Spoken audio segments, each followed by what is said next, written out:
विशेष कुराकानी विशेष संवादमा छौँ र प्रत्यक्ष प्रसारणमा छौँ। हाम्रो बीचमा यतिखेर स्वास्थ्य मन्त्रालयका सल्लाहकार विज्ञ डाक्टर खेम कार्की हुनुहुन्छ। डाक्टर साहब, तपाईँलाई म यो विशेष संवादमा विशेष कार्यक्रममा स्वागत गर्न चाहन्छु। आराम हुनुहुन्छ? एकदम ठिक छु। अब सबैको ध्यान कोरोना सङ्क्रमणतिर छ। रोकथाम र नियन्त्रणमा सरकार कहाँ चुक्यो? चुक्यो त भन्न मिल्दैन, तर के छ भने कोरोनालाई हामीले जे स्ट्राटेजीबाट चाहिँ अथवा जे रणनीतिबाट चाहिँ हामी त्यसलाई व्यवस्थापन गर्ने लाग्यौँ। पहिलो रणनीति त हाम्रो के थियो भने सकेसम्म देशमा छिर्नै नदिने भन्ने थियो, तर त्यो सम्भव थिएन किनभने यो ग्लोबल भिलेज हो। हाम्रा थुप्रै नेपाली दाजुभाइ दिदीबहिनीहरू बाहिर विदेशमा काम गर्न जानुभएको थियो, उहाँहरू आफ्नो देश फर्किनै पर्यो। त्यसो भएको हुनाले चाहिँ उहाँहरू फर्किँदाखेरि सङ्क्रमण पनि आयो। त्यसपछिको अब व्यवस्थापन अर्को रणनीति भनेको के हो भने अब जति सङ्क्रमण आयो जोसँग आयो उनीहरूसँग मात्रै त्यो चाहिँ सीमित भइदिए हुन्थ्यो भन्ने हिसाबले हामीले आएका मान्छेहरूलाई क्वारेन्टिन गर्ने, 14 दिनसम्म घरमा राख्ने, अरू मान्छेहरूसँग संसर्ग नगर भन्ने यो खालको रणनीतिमा हामी दोस्रो रणनीतिमा गयौँ। तर त्यसले मात्रै हामीलाई चाहिँ थिएन, किनभने यो वा त्यो ढङ्गले चाहिँ हाम्रो लोकल अथवा चाहिँ आफ्नो परिवारमा आफ्ना चाहिँ नातेदारहरूमा त्यो सर्न थाल्यो र त्यो लोकल हिसाबले चाहिँ ट्रान्समिसन सुरु भयो। र त्यही बेलामा हामीलाई के भइदियो भने भारतबाट चाहिँ खास गरी नेपालीहरूको चाहिँ ठुलो सङ्ख्या चाहिँ भित्र फर्किने स्थिति बन्यो। र त्यो फर्किँदाखेरि चाहिँ हामीले त्यहाँनिर चाहिँ एउटा नाकाबन्दी अथवा चाहिँ बन्दाबन्दीको जुन चाहिँ नाकाबन्दी भन्न आएछ, बन्दाबन्दीको जुन चाहिँ हामीले प्रयोजन थियो, त्यो बन्दाबन्दी चाहिँ एकातिर भइरहेछ सीमामा, तर त्यो प्रभावकारी भएन, परिणाममुखी भएन। त्यो चाहिँ कस्तो भयो भने अब अरू गलत मतलब अरू बाटोहरूबाट चाहिँ प्रशस्त मान्छेहरू छिर्ने र चाहिँ समुदायमा जाने र लुकेर बस्दिने, लुकीछिपी पनि आइदिने, यो कुराले गर्दाखेरि चाहिँ अन्ततोगतो हामी क्लस्टरमा सङ्क्रमणको एक खालको क्लस्टरमा गयौँ। र त्यसपछि अब हामीले चाहिँ अहिलेको दौरानमा चाहिँ के हो भने केसहरू सङ्ख्याहरू बढ्दै गयो र यो बढ्नुमा चाहिँ अब बाहिरबाट आउनेहरूको सङ्ख्या भन्दाखेरि पनि अब भित्रभित्र हाम्रो चाहिँ समुदायमा स्थानीय स्तरमा एक व्यक्तिबाट अर्को व्यक्तिमा सर्ने कुराहरू चाहिँ बढ्न थाल्यो। र अब यो बढ्नुको पछाडिको कारण के हो भन्दाखेरि चाहिँ हामीले भौतिक दूरी कायम गर्ने कुरा, मास्कको प्रयोग गर्ने कुरा र सेनिटाइजरको प्रयोग गर्ने कुराहरूलाई जुन हामीले चाहिँ एकदमै व्यापक रूपमा लगेका छौँ, तर व्यवहार परिवर्तनसँग जोडिएको विषयवस्तु भएको हुनाले चाहिँ अहिले पनि त्यो मास्क लगाउने कुरा, भौतिक दूरी कायम गर्ने कुरा, पटक पटक हात धुने कुरा, मास्क लगाउनु पर्दैन, नलगाए पनि हुन्छ, सुरक्षित भइन्छ भन्ने जनमत हत्तै बढ्यो नि पछिल्लो समय। बहस त सुरु भएको छ डाक्टर खेम कार्की, यो बहुत अन्तर्राष्ट्रिय प्र्याक्टिस पनि हो। यो बहुत राम्रो प्रश्न गर्नुभयो कि अहिले एक खालको मान्छेहरूले, एक खालको जमातले संसारभरि के छ भने मास्क लाउनु पर्दैन भन्ने खालको चाहिँ प्रचार प्रसारहरू गर्ने, एउटा चाहिँ अफवाहहरू फैलाउने खालको कामहरू गरेका छन्। यो एकदमै गलत कुरा हो। अहिलेसम्मको विज्ञान साइन्सलाई हामीले हेर्दाखेरि के देखिन्छ भन्दाखेरि यो कोरोना चाहिँ एक व्यक्तिबाट अर्को व्यक्तिमा चाहिँ थुकको छिटाबाट मात्रै सरेको छ। त्यसो भएको हुनाले त्यो थुकको छिटा, म अहिले बोल्दैछु, मेरो चाहिँ थुकको छिटा चाहिँ यदि म सङ्क्रमित हो भने त्यो थुकको छिटा चाहिँ नजिकै बस्ने मान्छेलाई पर्छ र त्यसबाट उसलाई सर्छ। त्यसैले त्यो रोक्ने भन्ने कुरा त मास्कै हो नि त। उसले मास्क लगाइदियो भने त्यो थुकको छिटा रोकिन्छ, ड्रपलेट ट्रान्समिसन रोकिन्छ। त्यसो भएको हुनाले अहिलेसम्मको विज्ञानलाई हामीले चुनौती दिन सक्ने स्थिति छैन कि अहिलेसम्मको विज्ञान भनेको ड्रपलेट ट्रान्समिसनै हो। यो थुकको छिटाहरूबाट मुख नाकबाट निस्केको चाहिँ छिटाहरूबाट ड्रपलेटहरूबाट सर्ने भन्ने नै हो।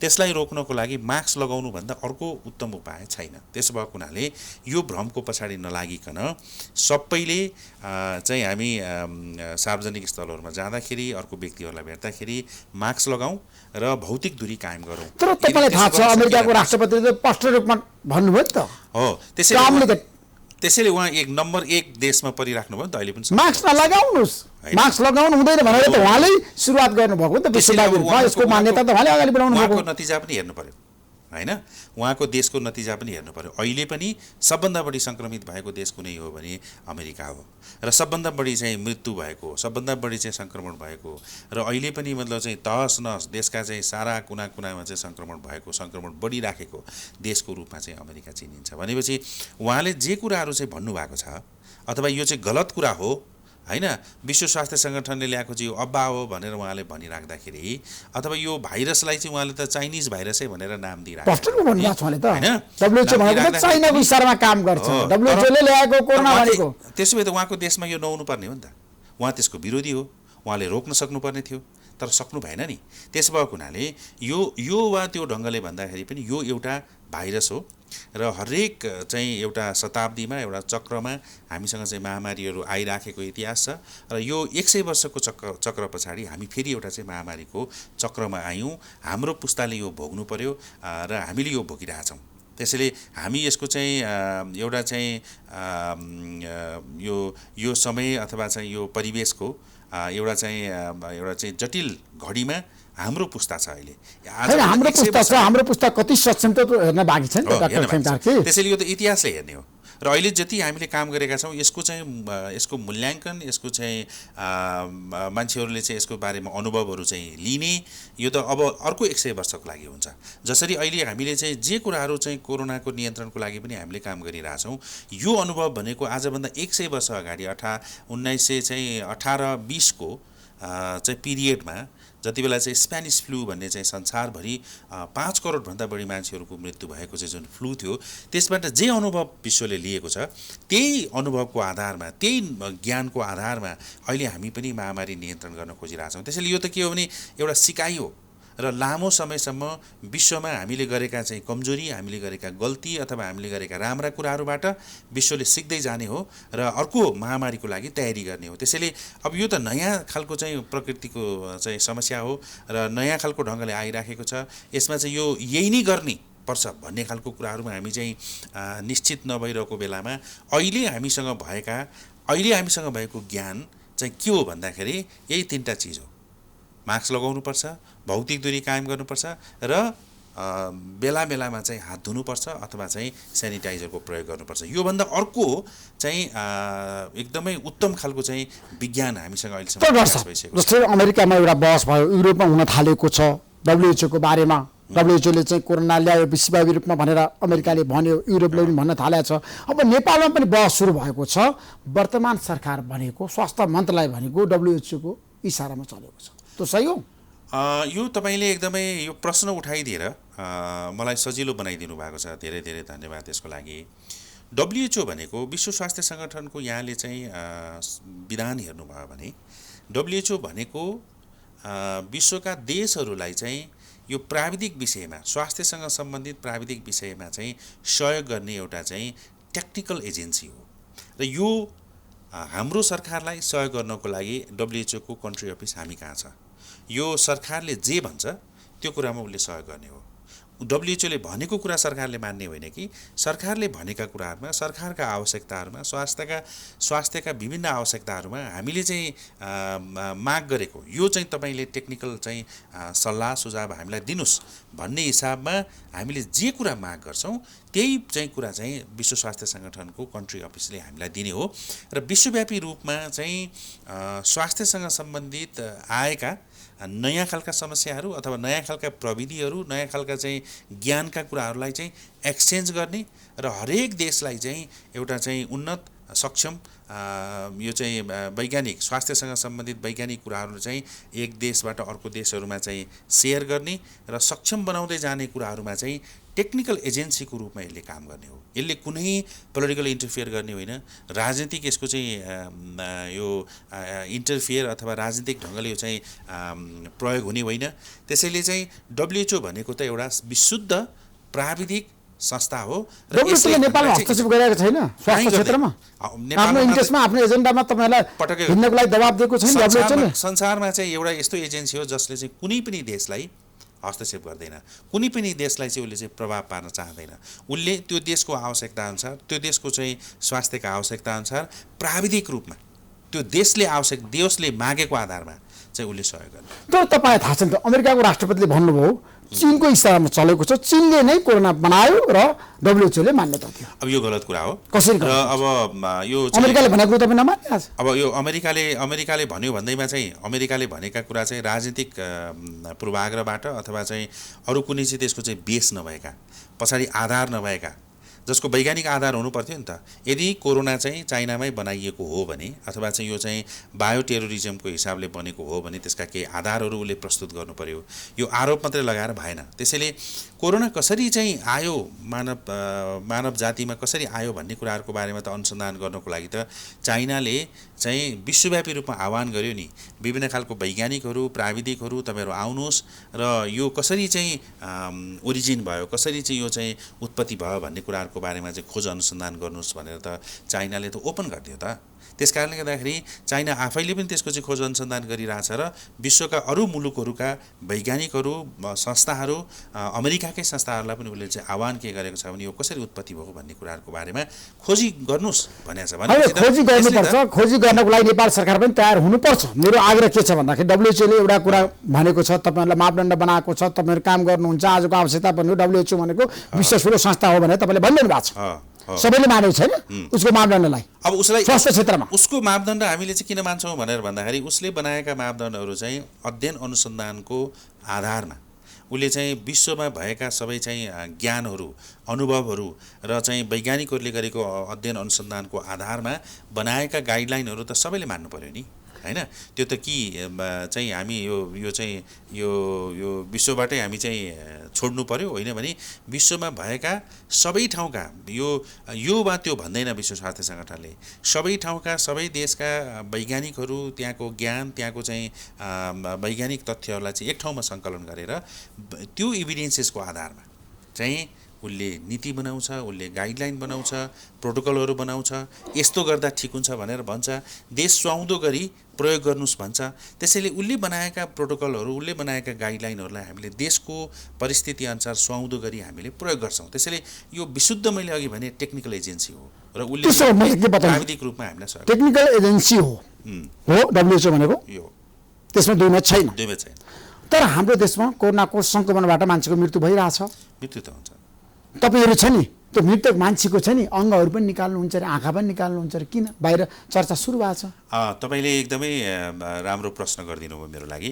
यो चाहिँ एउटा मान्छेले चाहिँ युट्युबमै भन्यो कि चाहिँ कोरोना भएका मान्छेहरूको चाहिँ यो मान्छेलाई भेट्न पनि दिँदैन, परिवारका मान्छेलाई भेट्न पनि दिँदैन, मृत्यु भइसके पछाडि चाहिँ उसले लास हेर्न पनि दिँदैन र चाहिँ यो सबै चाहिँ यसले चाहिँ आँखा निकालिदिन्छ, यसको चाहिँ मुटु निकालिदिन्छ, कलेजो निकालिदिन्छ, सबै मतलब चाहिँ चाहिने अङ्गहरू सबै निकालेर सरकारले राख्छ अथवा चाहिँ यो चाहिँ अरूलाई दिन्छ, यो चाहिँ एकदम गिरो प्रत्यारोपण गर्छ भन्ने खालको जुन चाहिँ एउटा युट्युब पनि बनाएको छ एकजना व्यक्तिले, त्यस्ता व्यक्तिहरूलाई पक्राउ पनि गरिएको छ र यो चाहिँ तपाईँले कारबाही गर्न सक्नु भएको छ? यो पक्राउ नै गरिसकेका छ, केही व्यक्तिहरूलाई पक्राउ गरिएका छ र यस्तो अफवाह फैलाउने मान्छेहरूलाई चाहिँ हामीले पक्राउ गर्नुपर्छ र सङ्क्रामक रोग ऐन अन्तर्गत उनीहरूलाई कारबाही पनि गर्नुपर्छ र त्यो सरकारले लागू गरेको छ र त्यो एकजना व्यक्ति त अहिले चाहिँ थुनामै हुनुहुन्छ। अब रहेको कुरा के छ भने यो के हो त भन्ने कुराहरू हो। कोरोना सङ्क्रमण भनेको भाइरस हो। कुनै पनि सङ्क्रमित व्यक्तिको अङ्ग प्रत्यारोपण हुँदैन, पहिलो कुरा त। दोस्रो कुरा के हो भन्दाखेरि चाहिँ त्यो अङ्ग प्रत्यारोपण भन्ने कुरा सजिलो कुरा हो र, यो चाहिँ आलु काटे जस्तो हो र।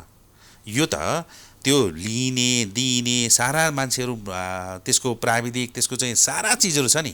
ट्रान्सप्लान्ट त्यति सजिलो छ भनेको, त्यो ट्रान्सप्लान्ट त्यति सजिलो कुरा होइन नि। जस्तो मिल्नु पर्यो, समूह मिल्नु पर्यो, त्यसको हिस्टोप्याथोलोजी मिल्नु पर्यो, सारा चिजहरू त्यसको प्राविधिक विषयहरू त फरक छ नि। त्यसैले त्यो त प्राविधिक हिसाबमा पनि त्यो सुन्दाखेरि पनि हाँस उठ्दो कुरा हो र यो यस्तो खालको अफवाहहरू फैलाउने जसले चाहिँ मान्छेहरूलाई चाहिँ आतंकित बनाउने। अब भएको कुरा चाहिँ के हो भने कोरोना सङ्क्रमित भएको व्यक्तिहरूलाई हामीले चाहिँ छुट्याएर राख्छौँ, आइसोलेसन गर्छौँ नि। मेरो परिवारमा कसैलाई कोरोना सङ्क्रमण भयो भने अथवा मलाई नै सङ्क्रमण भयो भने म अरू परिवारका अरू सदस्यहरूलाई चाहिँ नसरोस् भन्नका लागि म छुट्टिएर बस्नुको विकल्प छैन। आइसोलेसनमै बस्नुपर्छ। परिवारको सदस्यसँग सम्पर्क हुँदैन, सम्पर्क गर्नु हुँदैन। त्यसो भएको हुनाले अब रहेको कुरा के छ भने अस्पतालमा गइसके पछाडि पनि हामीले अरू व्यक्तिहरूलाई नसरोस् भन्नका लागि हामीले त्यसलाई आइसोलेसनमै राख्छौँ, भेट्ने कुराहरू बन्द गर्छौँ र स्वास्थ्यकर्मीहरूले, चिकित्सकहरूले, नर्सहरूले पनि उनीहरूको चाहिँ जाँच गर्दाखेरि, औषधिहरू दिँदाखेरि चाहिँ फुल चाहिँ पर्सनल प्रोटेक्टिङ इक्विपमेन्ट्स लगाएर गर्ने हो। त्यसो भएको हुनाले यो त एक व्यक्तिबाट अर्को व्यक्तिमा चाहिँ रोग नसरोस् भन्नका लागि गरिएको एउटा चाहिँ यो मतलब चाहिँ असल नियतका साथ गरिएको प्रबन्धहरू हो। त्यसैले यो प्रबन्धहरूको विरुद्धमा चाहिँ म त एकदमै चाहिँ ठुलो चाहिँ नेचुरोपेथीको डाक्टर हो अथवा चाहिँ म त एकदमै चाहिँ त्यो जडीबुटीको चाहिँ मान्छे हुँ अथवा के भन्दै जुन चाहिँ एकदमै भ्रम जो चाहिँ मतलब चाहिँ नेचुरोपेथीका एकदम चाहिँ आधिकारिक डक्टरहरू छन्, आयुर्वेदका आधिकारिक डक्टरहरू छन् अथवा होमियोपेथका आधिकारिक डाक्टरहरूले यस्तो कहीँ भनेको छैनन्। तर आयुर्वेदको नाममा अथवा होमियोपेथको नाममा अथवा नेचुरोपेथीको नाममा एक खालका मान्छेहरू जो उनीहरू चाहिँ ती विधाका मान्छे होइनन् तर मानिसहरूलाई चाहिँ एकदमै चाहिँ भ्रममा पारेर जुन एउटा चाहिँ व्यापार गरिरहेको थिए हिजोदेखि, अहिले पनि त्यो भ्रममा पारेर व्यापार गर्ने र एक खालको चाहिँ गलत ढङ्गको धन्दाहरू सञ्चालन गर्ने मान्छेहरूले चाहिँ यस्तो खालको अफवाहहरू फैलाइरहेका छन् र यो विशुद्ध गलत कुराहरू हो। सरकार चुकेन, सरकारको कमी कमजोरी होइन, सरकारको होइन, अफवाह फैलाउने मान्छेलाई कारबाही गर्नुपर्छ, अफवाह फैलाउने मान्छेलाई कारबाही गरिरहेछ। अहिले पनि तपाईँले हेर्नुभयो भने सरकार देखिन नि त।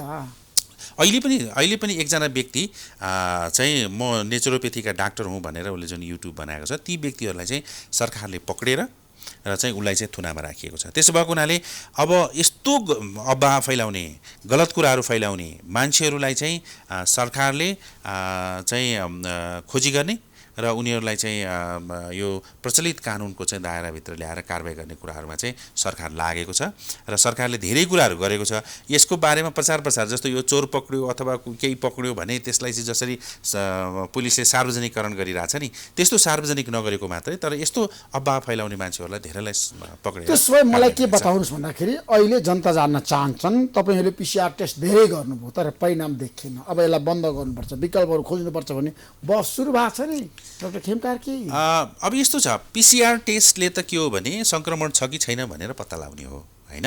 कोही व्यक्तिलाई चाहिँ पिसिआर टेस्ट गर्दाखेरि चाहिँ आरटिपिसिआर भन्छौँ हामीले, reverse transcription polymerase chain reaction हो त्यसको फुल फर्म। अहिले आरटिपिसिआर सबैले भन्न थालेका छन्। यो आरटिपिसिआर भनेको यो अहिले अब यो पछिल्लो दिनहरूमा त 6 महिना 7 महिनामा त थुप्रो वैज्ञानिकहरूले थुप्रो खालको कामहरू गरिसक्नु भएको छ होइन। त्यस भएको हुनाले चाहिँ अब आरटिपिसिआर चाहिँ एउटा चाहिँ कन्भेन्सनल मेथड हो भन्न थालिसके अथवा यो चाहिँ पुरानो मेथड भइसक्यो, नयाँ मेथडमा जानु पर्यो, निकममा भन्दा पनि नयाँ तरिकामा जानु पर्यो, योभन्दा राम्रो चिजमा जानु पर्यो भन्ने खालको वैज्ञानिकहरूको चाहिँ खोज अनुसन्धान राम्रो प्रविधिहरू चाहिँ अब उदाहरणको लागि तपाईँले यो पिसिआरको चाहिँ 100 जना मान्छेलाई चाहिँ टेस्ट गर्यो, पोजिटिभलाई टेस्ट गर्यो भने 67लाई मात्रै पोजिटिभ बनाउँछ, अरू उसले छोडिदिन सक्छ, नेगेटिभ हुनसक्छ। त्यस भएको हुनाले यो पनि यसले पनि 100% तपाईँको चाहिँ रिजल्ट दिने होइन। अब स्वाब कसरी कलेक्सन गरेको छ भन्ने कुराले पनि यसको चाहिँ प्रभाव पार्छ होइन। त्यसैले चाहिँ सामान्यतया चाहिँ नाकबाट र मुखबाट लिएको दुईटैको मिक्स गरेर स्वाब चाहिँ हामीले चाहिँ जाँच्दाखेरि चाहिँ यो 80 देखि 90% चाहिँ यसले पोजिटिभ छुट्याउँछ भन्ने हो आरटिपिसिआर होइन। त्यसैले अब अहिले चाहिँ संसारमा लगातार वैज्ञानिकहरूले चाहिँ अरू नयाँ खालको तरिकाहरू पनि चाहिँ गरेका छन्, जस्तो चाहिँ अनुसन्धानहरू गरेका छन्। जस्तो एउटा के भन्छ भने यो लुप मेडिएटेड आइसोथर्मल एप्लिकेसन भनेर, यो चाहिँ थर्मल साइक्लिङ हो आरटिपिसिआर भनेको। अब अर्को विधिबाट चाहिँ यो अर्को विधिबाट चाहिँ पत्ता लगाउने खालको टेस्ट गर्ने खालका विधिहरू चाहिँ पत्ता लगाएका छन्। यो चाहिँ अहिलेको आरटिपिसिआर भन्दाखेरि चाहिँ राम्रो हो भन्ने हिसाबले चाहिँ अमेरिकी वैज्ञानिकहरूले, अमेरिकाको एफडिएले पनि यसलाई चाहिँ एप्रुभलहरू दिइराखेको छ। त्यसमा चाहिँ पिसिआर टेस्टको विकल्प खोज्न सकिन्छ, विकल्पहरू अब आइसक्यो र यो छिटो पनि छ। जस्तो एउटा आरटिपिसिआर चाहिँ गर्नको लागि चाहिँ हामीलाई 7-8 घन्टा 6 देखि 8 घन्टासम्म लाग्थ्यो र अहिले चाहिँ जुन त्यो अटोमेटेड एक्सट्र्याक्सन मेसिन लिएर आउँदाखेरि पनि यसको चाहिँ 4-5 घन्टाभन्दा अगाडि त यसको रिजल्ट दिन सकिँदैन थियो भने अब अहिले यो जुन मैले ल्याम्प मेथडबाट भने लुप मिडिएटेड चाहिँ यो आइसोथर्मल एप्लिकेसनहरू भने त्यसबाट चाहिँ आधी घन्टादेखि 1 घन्टामा पनि रिजल्ट दिने खालका चाहिँ अरू टेक्नोलोजीहरू डेभलप भएको छन्। जस्तै आरटी नियर भन्ने छ, आरटिआरपिए भन्ने छ। अनि अहिले चाहिँ अमेरिकामा एउटा चाहिँ हाम्रो नेपाली वैज्ञानिकहरू पनि संलग्न भएर, अमेरिकामा बस्ने नेपाली वैज्ञानिकहरू पनि संलग्न भएर यही यो आइसोथर्मल विधिबाट चाहिँ एउटा सिम्पल यो सेरलक भन्ने कम्पनीसँग मिलेर उनीहरूले एउटा ल्याम्प क्रिस्परको एउटा विधिबाट चाहिँ त्यो टेक्नोलोजीहरू डेभलप गरेका छन्, प्रविधिहरू डेभलप गरेका छन्। त्यो चाहिँ एकदमै सजिलो कि हामी यो जिल्ला अस्पतालसम्म अथवा चाहिँ प्राथमिक स्वास्थ्य केन्द्रसम्म पनि जाँच गर्न सकिने खालको स्ट्रिपमा, र त्यो चाहिँ अहिलेको आरटिपिसिआरको भन्दा राम्रो रिजल्ट दिने र ठुलो मेसिन नचाहिने यस्तो खालको चाहिँ प्रविधिहरू चाहिँ विकास भएको छ। अर्को चाहिँ यही पिसिआरै हो, तर पिसिआर कहिले जुन चाहिँ 4 घन्टादेखि 6 घन्टा समय लागिरहेछ त्यो चाहिँ 1 घन्टामा गर्न सकिने गरी एकदमै क्विक पिसिआरहरू र जसलाई चाहिँ हामीले चाहिँ स्वाब कलेक्सन गर्ने बित्तिकै त्यसलाई चाहिँ एक्सट्र्याक्सनतिर नलगिकन डाइरेक्ट त्यसलाई चाहिँ त्यो मेसिनमा राखेर गर्न सकिने खालको विधिहरू जुन चाहिँ 1 घन्टाभित्रमा गर्न सकिन्छ। यस्तो छिटो हुने र पिसिआर आरटीपीसीआर विश्वासिलो प्रविधि आउँदैछ पिसिआर टेस्टको विकल्पहरू थुप्रै स्वास्थ्य मन्त्रालयले कहिलेबाट त्यसलाई प्रयोगमा ल्याउँछ र अब त्यसो भएको प्रयोगमा ल्याउने तयारी कहाँ पुग्यो? यस स्वास्थ्य मन्त्रालयले पनि यसको बारेमा छलफल गरिरहेछ र अहिले यो जुन चाहिँ मैले अघि भने यो चाहिँ यो ल्याम्प क्रिस्परको यो शेरलकको चाहिँ जुन विधिको कुराहरू मैले गरेँ त्यसको लागि त हामीले अमेरिकन वैज्ञानिकहरूसँग MIT को वैज्ञानिकहरूसँग हामीले कुराकानीहरू गरिसकेका छौँ र उहाँहरूले चाहिँ पहिलो फेजमा चाहिँ 10,000 हामी चाहिँ स्याम्पल पठाइदिन्छौँ पनि हामीले भनिसक्नु भएको छ र त्यो FDA एप्रुभ र एकदमै आरटीपीसीआरको भन्दा बढी सेन्सिटिभिटी भएको चाहिँ त्यो टेक्नोलोजी चाहिँ नेपालमा पनि आउँदैछ। त्यस्तै अब अरू एन्टिजेन टेस्टको कुराहरू पनि छ जुन चाहिँ एन्टिजेन भनेको एकदम सजिलो चाहिँ त्यो एउटा स्ट्रिपमा हामीले गर्न सकिने खालको एन्टिजेन टेस्टको कुराहरू पनि आइरहेछ। सेरोलोजीको चाहिँ हामीले जुन RDT भनेको जस्तै RDT भन्दा राम्रो खालको सेरोलोजीको अरू टेस्टहरू पनि आइरहेछ। त्यसैले हामी आरटीपीसीआरमा मात्रै निर्भर नगरिकन अब अरू पनि टेस्टहरूलाई चाहिँ हामीले चाहिँ देशभित्र भित्राउन सक्यौँ भने चाहिँ मान्छेहरूले चाहिँ आफ्नो चाहनाअनुसार र सुविधाअनुसार चाहिँ यो विभिन्न खालको टेस्टहरू गर्न सक्छन् र जसको चाहिँ आरटीपीसीआरको जतिकै भरपर्दो हुन्छ र हामी यस्तो टेस्टहरू ल्याउन सक्यौँ भने चाहिँ हाम्रा चाहिँ दूरदराजमा जिल्ला अस्पतालहरूमा प्राथमिक स्वास्थ्य केन्द्रहरूमा पनि यसको टेस्टहरू चाहिँ हामीले लिएर जान सक्छौँ। किनभने अब कोरोना चाहिँ हाम्रो यो लामो समयसम्म रहिरहेको छ। त्यसैले प्रत्येक दिन संक्रमणको संख्या बढाएर अब यो यस्तो छ। अब काठमाडौँ उपत्यकामा चाहिँ यो पछिल्लो दिनमा संक्रमित क्षेत्रबाट चाहिँ आएका व्यक्तिहरू चाहिँ काठमाडौँमा घुलमिल हुनुभयो र त्यो काठमाडौँको घुलमिल पछाडि चाहिँ काठमाडौँका जनताहरूलाई पनि यो चाहिँ सर्न थाल्यो र त्यसो भएको हुनाले काठमाडौँमा जनसङ्ख्या धेरै छ। जनसङ्ख्या धेरै भएको हुनाले चाहिँ संक्रमणको सङ्ख्या पनि धेरै देखिएको हो र यो पछिल्लो दिनमा चाहिँ काठमाडौँको सङ्ख्या धेरै देखिनुमा चाहिँ हामीले काठमाडौँमा संक्रमण देखिन थालिसके पछाडि चाहिँ अहिले हामीले काठमाडौँलाई एकदमै केन्द्रबिन्दु बनाएर केस इन्भेस्टिगेसन गर्ने कन्ट्र्याक्ट ट्रेसिङ गर्ने खालको कामहरूलाई बढाएका छौँ र त्यो कन्ट्र्याक्ट ट्रेसिङबाट चाहिँ प्राप्त गरेका व्यक्तिहरूलाई टेस्ट गर्दाखेरि चाहिँ धेरै पोजिटिभ देखिएको छ। त्यसैले अब यस्तो पोजिटिभ भएका केसेसहरू चाहिँ हामीले चाहिँ सकेसम्म चाहिँ छिटो टेस्ट गर्ने र समुदायबाट चाहिँ हामीले उनीहरूलाई छुट्याउन सक्यौँ भने चाहिँ हामी कोरोना नियन्त्रण गर्नको लागि चाहिँ अलि सफल हुन्छौँ भन्ने हिसाबले लागिरहेछौँ। तर कोरोनाको कुरा गर्दा सङ्क्रमणको कुरा गर्दा तपाईँलाई थाहा छ पिसिआर टेस्ट महँगो भयो, निजी अस्पतालको मनोमानी भयो, दादागिरी भयो भनेर भन्नेहरू पनि छन् नि। अब यस्तो छ तपाईहरुको ध्यान किन भएन? अब यो एकदमै निशुल्क किन गर्न सक्नु भएन? हो, महत्त्वपूर्ण कुरा गर्नुभयो। हामीले चाहिँ अधिकांश हाम्रो चाहिँ पिसिआर टेस्ट निशुल्क छ अहिले पनि, तर छैन निजी अस्पतालमा निशुल्क छैन। अब तर के छ भने 6500 7500 तिरिरहेछन् जनताले। म यसको कुरा एकदमै राम्रो कुरा उठाउनु भयो। त्यसपछि पछिल्लो दिनहरूमा के भयो भन्दा चाहिँ हामीले एउटा चाहिँ गाइडलाइन बनायौँ पिसिआर टेस्ट चाहिँ यस्तो यस्तो व्यक्तिहरूले मात्रै गर्ने भनेर भनिसके पछाडि धेरै प्राइभेट हस्पिटल्सहरूको प्राइभेट ल्याबहरूको डिमान्ड के भयो भन्दा चाहिँ त्यहाँ धेरै मान्छेहरू जो चाहिँ आफूलाई लागेको छ कि छैन भनेर चाहिँ हेर्न चाहन्छन् अनि त्यो आफू चाहिँ कन्फर्म भएर बस्न चाहन्छन्। त्यस्तो व्यक्तिहरूको लागि टेस्ट गर्नको लागि तपाईँहरूले चाहिँ सुविधा दिनुहोस् भन्ने खालको कुराहरू पटक पटक आइसके पछाडि र हामीलाई पनि टेस्ट चाहिँ को सङ्ख्या चाहिँ बढाउनको लागि यदि प्राइभेटहरू पनि संलग्न हुन्छन् भने किन संलग्न नगराउने, जसले पैसा तिरेर गर्छु भनेर भन्ने व्यक्तिहरू हुनुहुन्छ उहाँहरूले पैसा तिरेर किन नगर्ने भन्ने कुराहरूमा चाहिँ हामीले अब प्राइभेटहरूलाई पनि खुलायौँ र सुरुमा हामीले के गर्यौँ भन्दाखेरि चाहिँ 5500 दर कायम गऱ्यौँ। त्यति बेलाको चाहिँ एन्टिजेनको चाहिँ त्यो एन्टिजेन भन्दा चाहिँ रिएजेन्टको त्यति बेला लाग्ने चाहिँ अरू चाहिँ सबै एसेसरिजहरूको चाहिँ दाम हेर्दाखेरि 5500 मा गर्दाखेरि पनि अप्ठ्यारो पर्दैन भनेर हामीले चाहिँ सरकारको तर्फबाट 5500 चाहिँ तोक्यौँ। पछिल्लो दिनमा 4000 रुपियाँ तोक्यौँ। 4000 प्लस चाहिँ 10% चाहिँ यदि स्वाब कलेक्सन आफैले गर्ने हो भने त्यसमा 10% जोड्ने भनेपछि 4400 तोकियो। तर अझ अहिले हेर्दाखेरि के छ भने विश्वव्यापी रूपमा चाहिँ यो पिसिआरको लागि चाहिने चाहिँ रिएजेन्टहरूको उत्पादन एकदमै अत्यधिक भएको र यो सस्तिँदै गएको, एकदम सस्तो हुँदै गएको, भिटिएम पनि सस्तो हुँदै गएको हुनाले चाहिँ त्योभन्दा पनि सस्तो गराउन सकिने खालको स्थिति चाहिँ अहिले फेरि आइसकेको छ। त्यसैले अब निकट भविष्य नै सरकारले यो दामलाई पनि घटाउँछ। त्यसैले अब त संसारभरि कोरोना एउटा चाहिँ लाइफ कोर्समा गइसक्यो।